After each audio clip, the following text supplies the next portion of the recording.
ওয়াকফ সংশোধনী আইন কার্যকর হওয়ার পর থেকে চারিদিকে অসন্তোষ তৈরি হয়েছে। এর মধ্যে বুধবার মুখ্যমন্ত্রী মমতা বন্দ্যোপাধ্যায় নেতাজি ইন্ডোর স্টেডিয়ামে রাজ্যের সংখ্যালঘু সম্প্রদায়ের প্রতিনিধিদের নিয়ে সম্মেলন করবেন। লোকসভায় গত 2 এপ্রিল গভীর রাতে পাশ হয় ওয়াকফ সংশোধনী বিল। পরের দিন মধ্যরাতে রাজ্যসভাতেও ওয়াকফ বিল পাশ হয়েছিল। সেই বিল পাঠানো হয় রাষ্ট্রপতি দ্রৌপদী মুর্মুর কাছে। 5 এপ্রিল ওয়াকফ সংশোধনী বিলে সই করেন রাষ্ট্রপতি। এরপরে সারা দেশে জুড়ে এই আইন বলবৎ করার বিজ্ঞপ্তি জারি করে কেন্দ্রীয় সরকার। অন্যদিকে ওয়াকফ আইন বলবৎ হওয়ার পর থেকেই দেশের বিভিন্ন প্রান্তে মুসলিম সংগঠনগুলি প্রতিবাদ আন্দোলন শুরু করেছে। পশ্চিমবঙ্গে ব্যাপক মাত্রায় আন্দোলন বিক্ষোভ হয়েছে গত কয়েকদিনে। রাজ্যের বিভিন্ন প্রান্তে সংশোধিত ওয়াকফ আইনের প্রতিবাদ কর্মসূচি থেকে অশান্তি ছড়াতেও দেখা গিয়েছে। মুর্শিদাবাদের নামাতে হয়েছে কেন্দ্রীয় বাহিনী।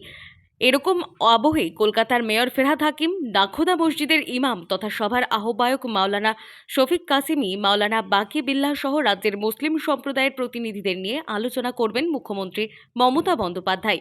সেই আলোচনা থেকে ওয়াকফ বিরোধী আন্দোলন নিয়ে মুখ্যমন্ত্রী বিশেষ বার্তা দিতে পারেন বলেই মনে করা হচ্ছে। Bureau report, timeless depiction news.